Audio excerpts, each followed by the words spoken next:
Thank you, Alison, for the opportunity to share the work we are doing with Deutsche Post, DHL, and thanks Bacon Foundation colleagues for sharing this, the great programs there and the learnings. So today with my colleague from DPDHL, Banalata Sen, we will share how Teach for All and Deutsche Post, DHL are working together with key stakeholders to support educators and student-facing professionals, prepare students for future careers, and help them grow as leaders. As many of you may know, Teach for All is a global network of locally led organizations. The network is present in more than 61 countries today. And our collaboration with DPDHL is part of a global initiative we call the Future of Work Initiative, and I will share a little bit about the Future of Work Initiative later. So today we'll share about how our collaboration is accelerating global knowledge translation into locally led career readiness education practice, and how our collaboration with DPDHL is also facilitating local collections between schools and the industry, pilots, and knowledge development and exchange. Just a few words about the Future of Work Initiative. So it's a global initiative that aims to reorient education towards students' holistic development, and that is growing students as leaders. And the other aim is to incorporate career readiness into learning and curriculum to foster students' growth. One thing to highlight here is that as a network, we are present in schools that are in underserved communities. So to achieve our aim, so we work through three strategic pillars. One is supporting teachers to develop students holistically. We do so through global communities of practices, learning experiences that we design with teachers and network partners, and deliver them to teachers and student-facing professionals, and resource development and sharing. The second strategic pillar is exposing students to opportunities. And this means connecting schools, educators, and students at country level and local community level to corporate partners, to other stakeholders that can help them connect to opportunities to learn in relation to their career readiness. And the third strategic pillar is spreading the work that is done locally and surfacing insights, evidence, and knowledge, and elevating that to global platforms like this one. So this is roughly the Future of Work Initiative. We focus on 4 content areas because this is when we had conversations with teachers and network partners. These are the 4 content areas they told us to focus on, but they will continue to evolve based on what we continually hear and see. So one is career education, digital literacy, financial literacy, and STEM. We have 10 global partnerships today, and today we will highlight one of them, the one with DHL. We are present in 38 countries. The initiative is present in 38 countries, 240,000 students, and 3,500 teachers. Next, we'll hear from my colleague, Banalata, and she will share how this partnership started and how it has evolved. And then I will share how we are evolving that beyond the existing partnership and how this is contributing to the acceleration of career readiness that is locally led. Thank you so much, Tarek, for that great introduction. Hello, everyone. Good morning. My name is Banalata, and I'm part of the Deutsche Post DHL group based in Bonn, Germany. It's a pleasure to be here. I think for me, it's already been a great learning to hear the previous presenters already. This is very exciting. In my current role, I have the pleasure of leading our Go Teach program globally. So this is our social engagement program focusing on youth employability. As world's leading logistics provider, we are present in over 220 countries and territories. This global landscapes gives us the opportunity to have insights into the communities we work in and wants us to assume responsibilities. And this flows directly from our company purpose of connecting people and improving lives. And also, as one of the largest employers worldwide, we want to play a role in enabling educational opportunity for young people and prepare them for the working world. And that is really the main aim of our Go Teach program. We want to improve the employability of young people, particularly those from vulnerable backgrounds. Our vision is to empower all young people who are part of our program to attend the employability skills and gain confidence necessary to be prepared for the world of work and live independent lives. So Tarek, if you can move to the next. Oh, okay, thank you. You're already there on the next slide. We do our work. Of course, we cannot do this alone. So we do it in collaboration with our long-standing, valued, trusted and expert partners with whom we have partnerships now over 12 years. Our two global partners in this program are SOS Children's Villages International and the Teach for All network. Our shared missions around youth employability, career readiness, and the one team spirit is really the foundation of success and is enabling us to work together with a very high level of collaboration, co-creation, and joint decision making. If I can talk a bit into the journey of the program, as you can see, this was launched way back in 2009. And when we started looking into youth employability as a potential corporate citizenship focus area, we soon realized that nearly 600,000 of our local employees in our global network are our biggest source of experience. These colleagues had managed to transition to the world of work successfully, securing a job in a company like DHL. Many of them have started in entry level and have really worked their way to more senior positions. They have been successful despite all the challenges like social disadvantages they might face in their local circumstances. Hence, they are best equipped to share their experiences and support those who are looking for guidance. On the other hand, our nonprofit partners needed access to the networks in the working world and to potential role models for young people. And the idea was to connect the young people with our employees. With this concept, we piloted in a number of countries, focusing on employability activities for the target groups of 15 to 24-year-olds. We did a proof of concept survey in over 13 countries, which delivered very insightful results.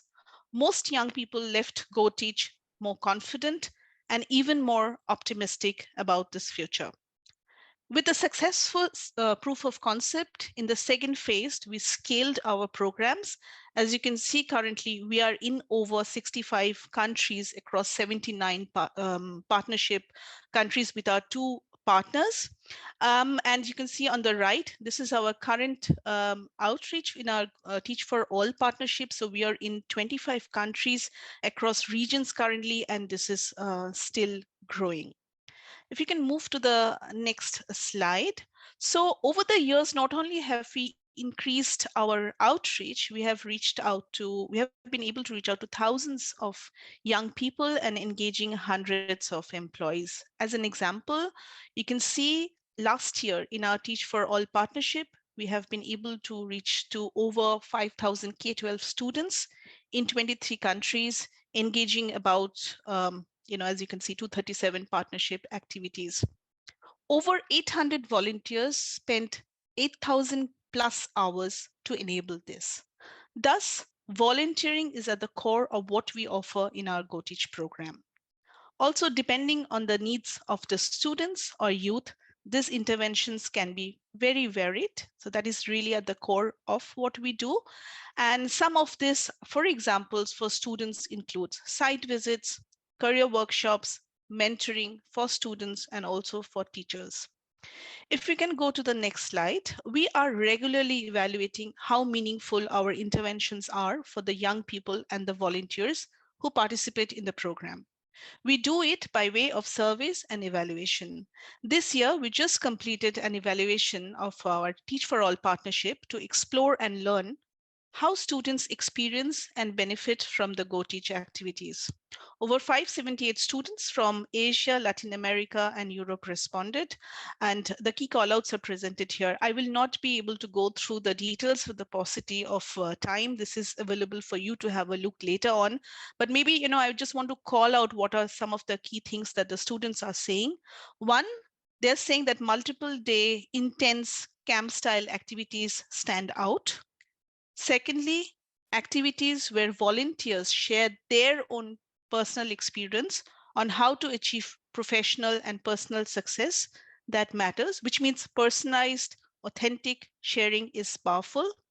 And thirdly, activities focused on both personal growth and employability generally yield not only professional, but also personal outcomes. So these are very meaningful insights and they guide us on our path of continuous improvement. If you can go to the next slide. So starting 2022, we have entered the next stage of our GoTeach journey. We have developed a GoTeach framework through which we are evolving from outreach focus to impact focus. We are bringing structured design implementation across our all GoTeach countries. This framework is guided by evaluations like the one I shared in the last slide, our own experience of over 12 years, and the career readiness research done by OECD. We are following the OECD research recommendation that the more opportunities young people have to engage directly with employers and workplaces as they transition from school to the working world, the more likely it is that they will transition successfully with better employment outcomes. If you can go to the next slide, this is the very simple framework that I was referring to. In essence, what we are telling to our GoTeach countries that there is a minimum requirement. We want to guarantee 3 interventions or activities for each GoTeach participant in the same year. So this is talking about the frequent interactions being more meaningful. And if we go to the next slide, we are also defining what kind of activities are to partake, and this will and this is again guided by the research. As you can see, very similar to I think our previous presenter, we are bucketing the interventions into three broad clusters of expose, explore, and practice. Expose are those activities just that present ideas, start to just spark that thought and start getting students aware of the world of work and career development. They can have activities like workplace visit, career fair, and so on and so forth. The second is the explore bucket, which is where the young people and students are actively exploring and investigating the world of work and picking up core skills. So most of our employability skills training, CV writing, interview skills, etc., are in this bucket. And the end is the practice buckets. And this is where ultimately the young people can really have opportunities to put into practice in a workplace setting the many things that they have learned and picked up in the expose and explore buckets. So with this, we are hoping that this will help us measure the success and effectiveness of our efforts. We are able to give a definition to our what we are doing. We are hoping this will also lead to simplification and standardization, yet very much keeping the local context and needs of the young people in the center. And this will then eventually help us scale the program. And the last but definitely not the least, throughout our 12 years of experience, we have learned very early that the issue of youth employment is so huge that we cannot solve it by ourselves. We definitely need like-minded partners and stakeholders with different perspectives and strength to come together, unified by a shared mission to create impact at scale and with urgency. And that is why partnering with Teach for All's initiative of Future of Work is so meaningful for us, because we do want to, offer and share all our experience, learnings, and what we have been built to make this really successful.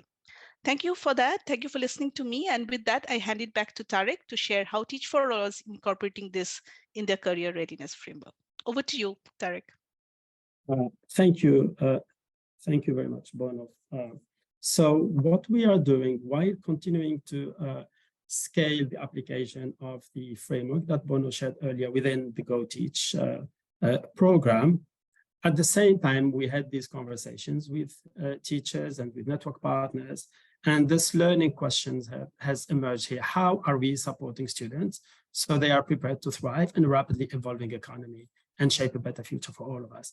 The second half of these questions, I think, was answered by the GoTeach framework that was built on OECD research. So we took that, we had conversations, we had workshops with teachers, we had multiple calls and conversations also with network partners and student-facing professionals. And we started evolving that framework into the career readiness education framework. We added, for example, one layer, an approach that we call the teaching as collective leadership. The teaching as collective leadership helps us design and implement activities, not just focusing on the knowledge transfer, on the skills development, but also helps us design and deliver this with students, bringing students in the co-creation process, also in the delivery. But one of the goals of this is growing students as leaders, not just learning what it takes to get a good job.